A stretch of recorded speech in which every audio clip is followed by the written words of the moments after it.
Hi everyone, Eileen Bayer, the fam here. Welcome to another installment in my mini mental health series on factitious disorders. Um, Before we go into the new information on this, I want to recap what we learned Monday for those to refresh our memories so as I go along, you'll know. Because this is not a common mental illness. So therefore, the beginning of it, we need a refreshment. So stating that, let's get started. Factitious disorder is a mental disorder of which a person acts as if he or she has a physical or mental illness. People with factitious disorder deliberately create or exaggerate symptoms of an illness. They have an inner need to be seen as ill or injured. Factitious disorders is considered a mental illness because it is associated with severe emotional difficulties in stressful situations. Now, there are two types of factitious disorders. The first one is factitious disorder imposed on self, which includes the falsifying of psychological or physical signs or symptoms as described above. An example of this is mimicking behavior that is typical of a mental illness such as schizophrenia. Now, the second type is factitious disorder by proxy, in which it is imposed on someone else, where the person with factitious disorder produce or fabricate symptoms of illness in someone under their care, such as a child, elderly adults, or disabled people, or pets. So people can do it even on animals. If they have no kids and there are any of the other three that I mentioned earlier, they will impose it on a pet. And it most often occurs in mothers, although it can occur in fathers. But the mothers who intentionally, they are people who intentionally harm the people in their care in order to receive attention. Okay, so that was a recap, and now we're going to go into today's session, which are what are the warning signs of it. The possible warning signs of factitious disorder include dramatic but inconsistent medical history, unclear symptoms that are uncontrollable. They become more severe or change once the treatment has begun. Predictable relapses following improvements in the condition. Extensive knowledge of hospitals and/or medical terminology, as well as a textbook's descriptions of an illness. Presence of many surgical scars, appearance of a new or additional symptom following negative test results, presence of symptoms only when the patient is alone or not being observed, willingness or eagerness to have medical tests, operations, or procedures.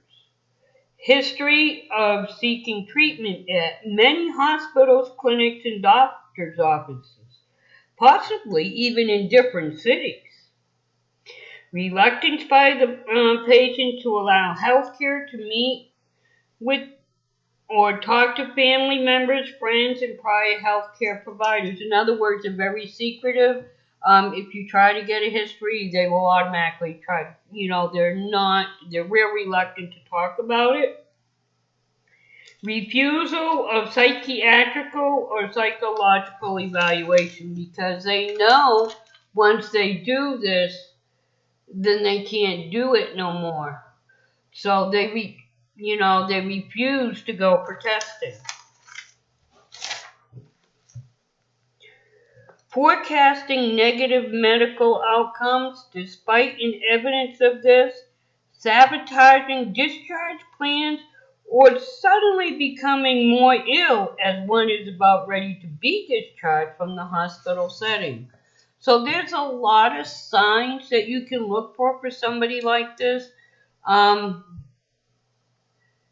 like I said, it is not a known, well-known mental illness.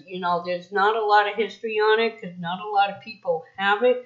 As I said in the earlier video, um, I have not personally heard of anybody in real life having this, but on real life crime stories, I have seen it with an example that they talked about with the mother, with her daughter doing it. But as far as in my personal circle of life, I have never witnessed this mental illness or anybody that has it. So this illness is, in my opinion, a kind of rare mental illness. But as we stated before, there's a lot of things that can bring it on. I'll go into more detail about that on Friday as we go along and learn about this. With this illness, I am learning as you do with it. Like I said, because it's not a popular mental health illness, so I don't have people around me where I can use personal experiences in this. So I'm learning as well as you. But before I let you go, I want to remind you to always see with your heart and not your eyes, because what your heart sees is truly important. But what your eyes see is not. Your eyes only see the shell. It's like reading, like I said before, it's like reading a book. You can't judge a book by the cover. You have to actually read the book to know about it. And that's the way people need to be. If you judge people by what your eyes see, it's not good because you're missing out. Always see with your heart. And remember, your words it can be a two-edged sword. Be careful what you say. Think about what you say. Put yourself in the other person's place. In my chat last night, I posted 2 questions. How would you feel if something you said caused somebody to take their life? I've had a couple of people say, well, I would feel horrible. And I know I would too.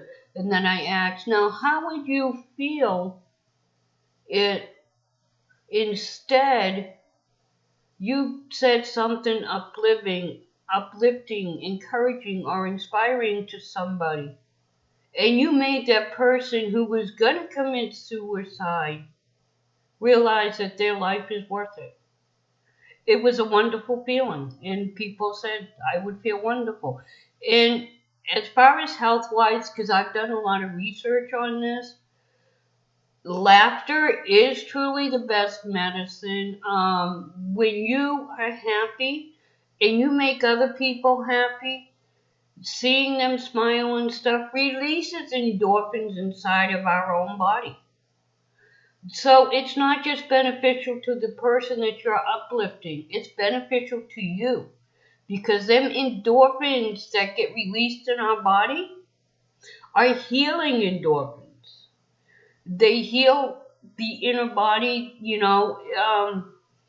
That's why a lot of times if you see somebody that's sick, they're down. You never see somebody that's really, really happy being sick. If they're happy, they're healthy. So it's another way to help your body stay healthy. Being positive is more beneficial than being negative. And the best way to be positive, in my opinion, from what I've learned from my own experience on both ends of the stick, okay? On both sides of the coins. Now, I've never been negative to somebody, but I've seen what it does through me. And I found out there's a lot of people that I had in my chat that's gone through similar things. You know, when you bring somebody down, it's called bullying. No matter how you look at it, you're bullying somebody. Whether you don't, you know, you're judging them, you're prejudging them falsely. Always show love. My dad used to always tell me, if you can't say anything nice, then don't say anything at all. Try to do that. If you think that something that comes out of your mouth is going to be spewing hatred, anger, or it could possibly be the straw that breaks that camel back and make that person take their life. Because what we may think is trivial in our mind may not be to that person.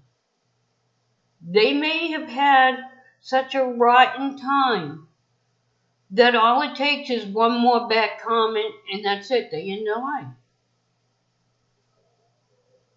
So, you know, think. You need to think like that.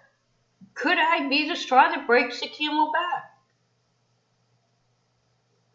And then instead of doing it, say something nice to them. Lift them up. Encourage them. Let them know that they're loved. And remember, before I leave, you matter to me.